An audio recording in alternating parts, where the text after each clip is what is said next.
Hamjambo na karibu tena kwenye video hii. Leo tutaangazia fasihi ya Kiswahili, yaani SBA Grade 10 2026 project. Karatasi hii ni ya kazi ya mtu binafsi. Ina mazoezi manne. Zoezi la kwanza limebeba alama 10. Zoezi la pili limebeba alama 15. Zoezi la tatu limebeba alama 20 na zoezi la nne la mwisho limebeba alama 15. Zoezi la kwanza ni la kufanya utafiti kuhusu moja kati ya aina za nyimbo kati ya jamii ambazo utakazokuwa umepewa kuchagua, na tumepewa alama 10. Zoezi la pili ni kufanya uchanganuzi wa wimbo ambao utakuwa umechagua pale zoezi la kwanza, alama ni 15. Zoezi la tatu ambalo limebeba alama nyingi kabisa kuliko mazoezi mengine ni zoezi la kuwasilisha wimbo ambao utakuwa umechagua na kuufanyia utafiti pale katika zoezi la kwanza na la pili. Zoezi la nne na la mwisho katika projekti hii ya fasihi ya Kiswahili ni kuandika ripoti ya utafiti ambao umefanya pale zoezi la kwanza, la pili na la tatu, na ukifanya haya yote utapata alama 15. Ukijumulisha alama zote utapata alama 60. Suala kuu ni utafiti kuhusu nafasi ya uwasilishaji wa aina mahususi ya nyimbo katika jamii. Hiyo ndio the theme or the main topic of this project. Tuingie moja kwa moja kwa zoezi la kwanza, kufanya utafiti kuhusu moja kati ya aina za nyimbo katika jamii. Hebu teua moja kati ya aina za nyimbo zifuatazo katika jamii yako. Tuko na aina nyingi za nyimbo, mojawapo ikiwemo bembelezi ambazo ni grade 7 work, na tena imerejelewa pale katika fasihi ya Kiswahili grade ya 10. Bembelezi ni nyimbo ambazo huimbwa na walezi ili kubembeleza watoto walale au pia wanyamaze kulia. Zinaitwa bembelezi kwa sababu zinabembeleza. Pia ni nyimbo za kuongoa. Aina ya pili ni nyimbo za watoto. Pia mtadhiminiwa anapewa nafasi ya kuchagua nyimbo za watoto.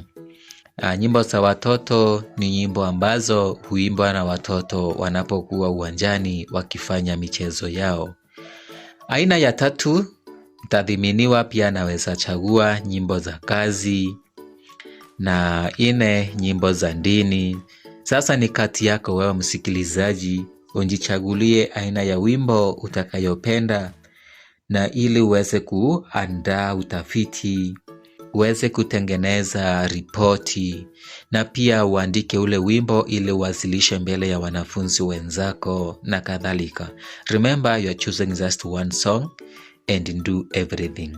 So when you choose bembelezi, hautachagua nyimbo za watoto, hautachagua nyimbo za kazi, hutachagua nyimbo za dini.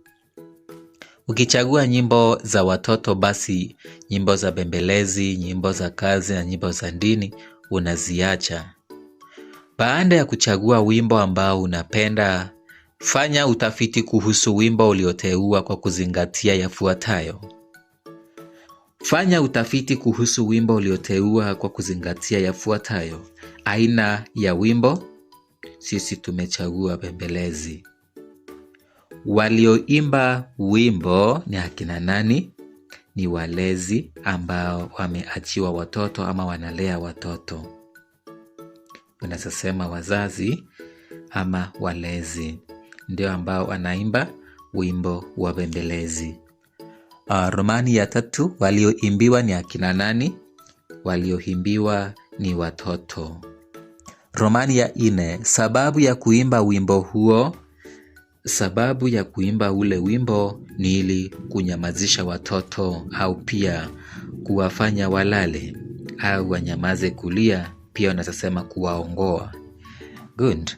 Na Romani ya 5, wakati wimbo huo ulipoimbwa. So kulingana na utafiti wetu, wimbo wa bembelezi wakati wa kuimba ni mtoto anapolia, au pia unasema mtoto anapotaka kulala. Romani ya 6, mahali wimbo huo ulikoimbiwa.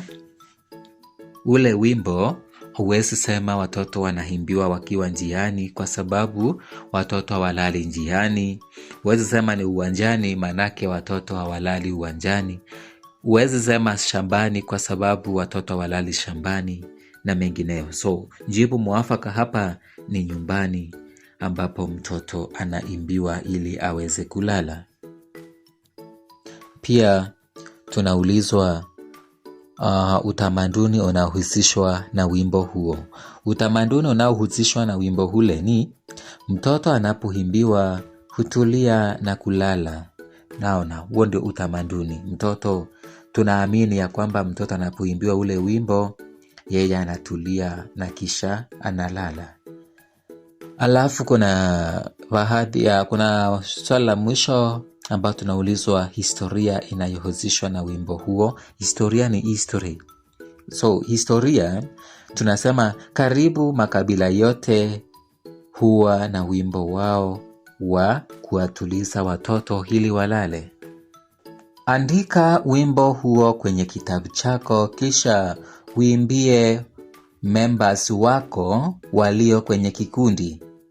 Pia unaweza kujirekodi ukiimba ule wimbo, na pia baada kujirekodi, hifadhi kazi yako kwenye faili yako, yani portfolio.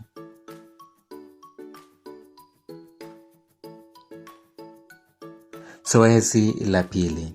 Maudhui katika wimbo. Tunasema maudhui ni main topic of discussion, na ambayo ni kumtuliza mtoto au pia kumuongoa. Tunasema kumuongoa mtoto ili aache kulia au pia ili alale. Sifa za nyimbo za bembelezi. Sifa za nyimbo za bembelezi ni pamoja na huimbwa na walezi. Naam. Huimbwa kwa sauti nyororo. Huimbwa kwa sauti nyororo na ya chini. Naam, huimbwa kwa sauti nyororo na tena ya chini. You don't shout at the child. Ukiimba ukishout, mtoto hataweza kulala. Romani ya 3, kuna urandindi, pia tunasema hurundiaji wa maneno. Takupatia mfano wa wimbo wa bembelezi ili tuweze kuona vile ambavyo urundiaji unavyojitokeza. Alafu pia usisahau kusema huimbiwa mtoto anayelia au pia anayetaka kulala. Good. Tunaimbia mtoto anayelia au pia anayetaka kulala. Then pia huwa na ahadi kwa mtoto. Mfano, mama taleta maziwa. So ahadi ni promise. Mama taleta maziwa ukinyamaza kulia. Na pia tunasema mama taleta ndizi, mama taleta titi na mengineyo. Then pia unasema uchezeshaji wa viungo vya mwili. Utapata mama anaimba akitikisa viungo vya mwili kama vile kichwa, mikono, viuno na kadhalika. Umuhimu wa ule wimbo kulingana na swali letu. Umuhimu wa ule wimbo, umtuliza mtoto alale.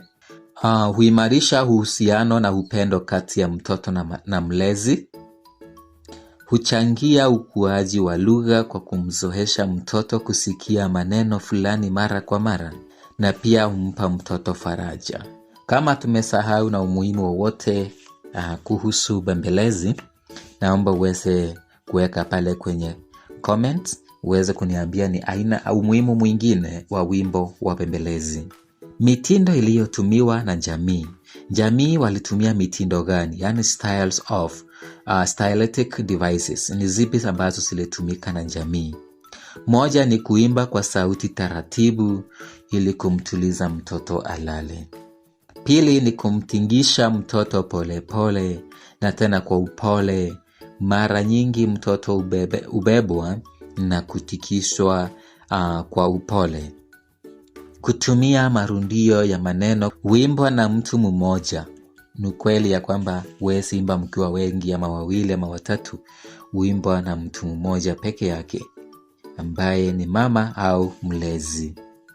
Pia hutumia ishara na vitendo vya mwili, na ishara au vitendo vya mwili ni kama vile kwa kumpapasa mtoto mgongoni au pia kichwani. Mfano wa wimbo wa bembelezi ni pamoja na lala mtoto lala, mama nakuja lala, akupe maziwa lala. Lala mtoto lala, baba nakuja lala, akupe matunda lala. Lala mtoto lala, mlezi anakuja lala, akufunike vizuri lala. So huo ni mfano wa wimbo wa bembelezi. Ukiangalia picha kwenye screen, tunaweza tambua ya kwamba huyu mlezi anaimbia mtoto wimbo wa lala, na kwa kuwa mama yuko karibu, wala baba wala mlezi, ndipo anamwambia kwamba lala mtoto lala, mama atakuja akupe maziwa. So ahadi ni kupewa maziwa, na pia baba akikuja atakuletea matunda, mlezi anakuja ulale, atakufunika vizuri. Kwa hivyo hiyo ndio baadhi ya mifano ya fani za lugha tunazosema ya kwamba zinarejelewa kwenye ule wimbo. Tumesema kuna urandindi, neno lala limerundiwa mara nyingi sana, anakuja limerundiwa mara nyingi sana. Ukiangalia lala mtoto lala, so lala imerundiwa katika mshororo wa kwanza, mshororo wa pili na mshororo wa tatu wa mwisho. Akufunike vizuri lala.